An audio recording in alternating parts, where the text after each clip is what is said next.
Hello दोस्तों, नमस्कार। KPS education centre में आप सबका स्वागत है।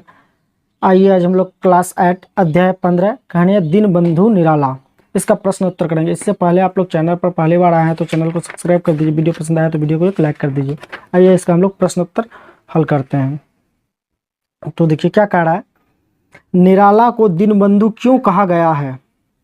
तो इसका उत्तर जो है हम यहाँ लिख के रखे हैं। देखिए इसका उत्तर है, निराला जी सदैव दीन दुखियों की सेवा में तत्पर रहा करते थे। गरीबों को स्वजन की तरह स्नेहपूर्वक मदद करना उनको प्राकृतिक ओर से प्राप्त था। लंगड़े लुल्ले अंधे अपाहिज लोगों को अन्न वस्त्र देकर संतुष्ट कर देना उनका स्वभाव था। लोग उन्हें दीनबंधु कहकर पुकारते थे। जो व्यक्ति दीन दुखियों पीड़ितों के पास जा जाकर मदद करता हो, क्या वह मानव भगवान दीनबंधु के समान दीनबंधु कहलाने का अधिकार नहीं। उपरोक्त अपने विशिष्ट गुणों के कारण ही उन्हें दीनबंधु कहा गया है।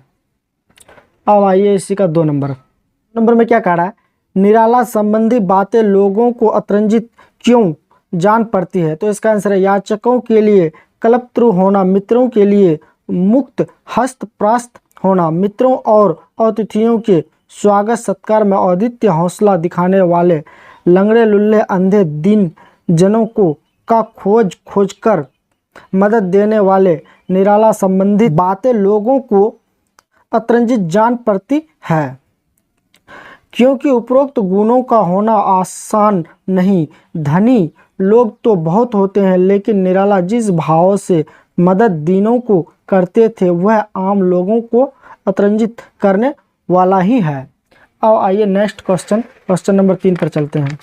क्वेश्चन नंबर 3 क्या कह रहा है, क्वेश्चन नंबर 3 कह रहा है, निम्नलिखित पंक्तियों का भाव स्पष्ट कीजिए। तो इसमें क ख ग 3 दिया हुआ है, तो तीनों को हम लोग बड़े बड़े से देखते हैं। कौन में क्या कह रहा है, जो रहीम दहनीय लखे दीनबंधु सम होए। तो इसका भावार्थ है, जो व्यक्ति गरीबों को देखता है, उसको मदद देता है, वह व्यक्ति दीनबंधु भगवान की तरह हो जाता है। अब देखिए ख में कह रहा है, पुण्यशील के पास सब विभूतियां आप आती है। तो इसका भावार्थ है, जो व्यक्ति पुण्यशील होते हैं, जो उदार प्रवृत्ति के लोग होते हैं, उनके पास सब प्रकार की विभूतियां उनके पास सब प्रकार की विभूतियां सुख संपदान स्वयं पहुंच जाती है। अर्थात पुण्यात्मा को भगवान पुण्य करने के लिए सब कुछ दे देते हैं। अब देखिए गौ में क्या कह रहा है, गौ में कह रहा है, धन उनके पास अतिथि के सम्मान अल्प विधि तक ही टिकने आता है। तो इसका भावार्थ है, निराला जी इतने उदार प्रवृत्ति के थे कि जब जब धन का आय हुआ तब तब दौड़ कर खोज कर दीनों की मदद में वह खर्च कर देते थे। इसीलिए आज का आय पैसा आज ही खत्म कर देना दीनों में से गरीबों होता है। ठीक है, तो आइए अब इसका आगे चलते हैं। श्रुति संभिन्नार्थक शब्द उच्चारण मात्रा या वर्ण के साधारण बदलाव के बावजूद सुनने में समान परंतु भिन्न अर्थ देने वाले शब्दों को श्रुति संभिन्नार्थक शब्द कहते हैं। जैसे देखिए दिन में क्या होता है, दिवस, और ये भी क्या है दिन, ये दिन में क्या होता है, गरीबी। इस तरह से दिया निम्नलिखित श्रुति संभिन्नार्थक शब्द का अर्थ लिखिए। सम्मान सामान, सामान सम्मान, केवल कैलब, इसका अर्थ लिखने के लिए कहा है। तो आइए हम लोग इसको लिख के रखे हैं। देखिए सामान में क्या होता है, बराबर, और सम्मान में क्या होता है, प्रतिष्ठा। सुनने में एक जैसा, लेकिन दोनों का मीनिंग अलग है। कह रहा है केवल में एक ही, कैलब में एकता का भाव, वन में क्या होता है, वन में बनाना, वन में जंगल, भगवान में क्या होता है, ईश्वर, भाग्यवान में भाग्यशाली, छात्र में विद्यार्थी, छत्र में छाता। अब कह रहा अन्य, अन्य में दूसरा, और अन्न में अनाज। सिर्फ लिखने में उल्टा पुल्टा है और मीनिंग अलग अलग है। अन्न ये भी है, अन्न ये भी है, अन्य अन्न में से दूसरा और अन्न में से अनाज। द्रव्य में से धान पैसा रुपया, तरल द्रव्य में से क्या होता है, तरल पदार्थ। जगत में से संसार, और यह हलंत है, जगत में से संसार, और ये भी जगत है कुएं के चारों ओर बना चबूतरा। अवधि, भाषा, अवधि समय, आदिम से इत्यादि, आदिम से खाने की एक वस्तु है। ठीक है। कर्म, एक के बाद एक। अब यहाँ भी कर्म से क्या होता है, कार्य। अब ये क्या है, चिंता और चिता।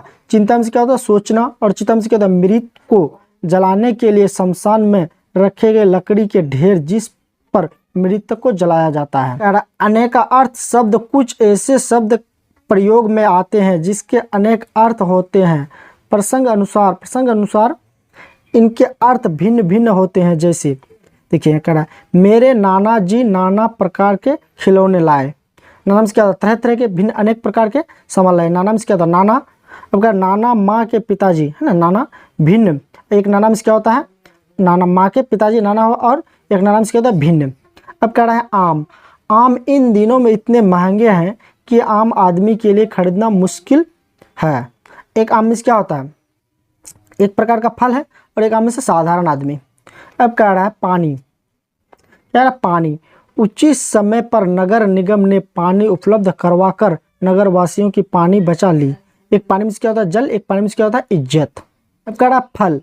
फल का नियमित सेवन करने से शरीर पर सकारात्मक फल पड़ता है।